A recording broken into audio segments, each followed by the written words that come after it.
what you do when you have a sensitive heart and an overthinking mind? You feel depressed at certain situations, don't you? How do you deal with this depression? Hi, I'm Lipika Sud.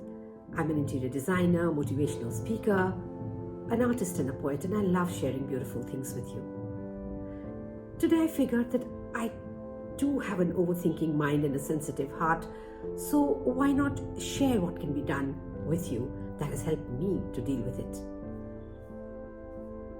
If you're watching this, chances are you too are an overthinker, or you feel everything so deeply that it sometimes becomes overwhelming.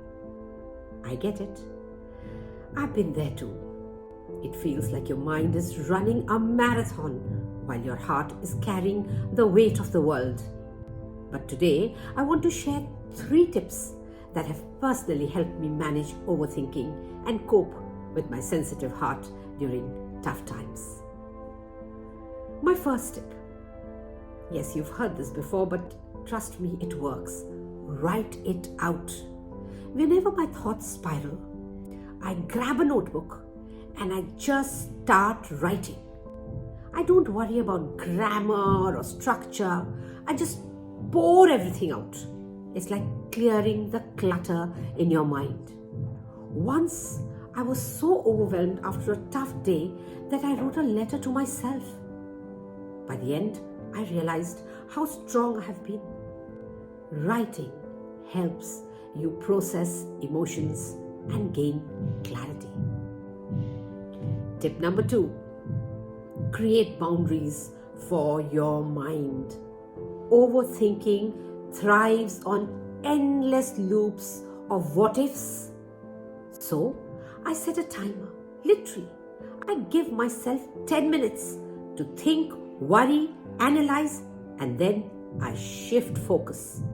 This could mean meditating, cooking, or even calling a friend.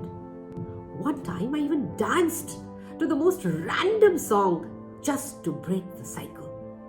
The key here is to stop giving overthinking endless space in your life. Lastly, be gentle with yourself. Sensitive hearts often feel guilty for feeling too much. But here's the thing. Your sensitivity is your strength. When I felt like I wasn't enough, I started practicing self-compassion. I stopped criticizing myself. In fact, it's important to keep reminding yourself that you are enough. Keep reminding yourself of all the positive things in you and in your life. Trust me, you will soon begin to find plenty to be proud of and to be grateful for.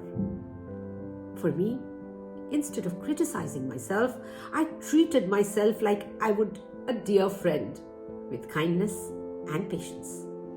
Trust me, it is a game changer. Overthinking and a sensitive heart can feel like a heavy combination, but it also means you are deeply thoughtful and empathetic. Use these tips to take small steps towards balance. And remember, you are not alone. And yes, if this video resonated with you, share it with someone who might need it today. Let's grow together. And yes, I believe in you. I love you. Till next time, keep smiling.